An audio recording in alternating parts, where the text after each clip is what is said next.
आज मैं भी सीधा सवाल पूछना चाहता हूँ भाई यूट्यूब पर सबसे कि भारत ब्रिक्स करेंसी को लागू क्यों नहीं करवा रहा है। ब्रिक्स देशों का सदस्य है, ब्रिक्स देशों को कहे कि ब्रिक्स करेंसी लागू करो भाई। हमें ना युआन में पेमेंट करनी है ना डॉलर में पेमेंट करनी है।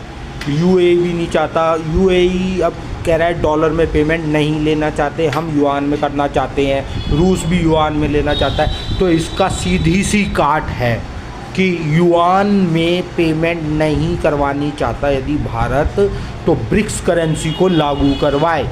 ब्रिक्स करेंसी एक बार लागू हो गई तो देश को डॉलर से कसे पिंड छूट जाएगा हमारा पूरी तरह से, और रुपए की कीमत बढ़ेगी जो अलग, क्योंकि हम निर्यातक देश हैं। हम भी पूरी तरह से एक बारी डॉलर से पिंड छूट गया तो कई देशों का फ़ायदा ही फ़ायदा होगा और अमेरिका का सिर्फ घाटा, क्योंकि दुनिया का सबसे ज़्यादा कर्जदार देश अगर कोई है तो अमेरिका है। और यदि डॉलर की वैल्यू गिर गई तो अचानक ही अमेरिका में हाहाकार मच जाएगा। सुपर पावर तो छोड़िए, पावर भी नहीं रहेगा अमेरिका।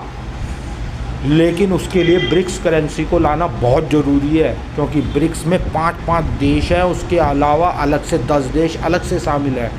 यदि वो ये सारे देश एकजुट हो गए तो कम से कम 40% जो व्यापार है जो करेंसी का, वो हमारे हाथ में आ जाएगा ब्रिक्स के। इससे क्या होगा कि अमेरिका की दादागिरी भी ख़त्म और सब देशों का विकास शुरू, महंगाई ख़त्म हो जाएगी। यदि ब्रिक्स करेंसी लागू हो गई तो महंगाई ख़त्म होगी। अब इसका सवाल का जवाब आप ही दीजिए, ब्रिक्स करेंसी लागू होनी चाहिए या नहीं होनी चाहिए।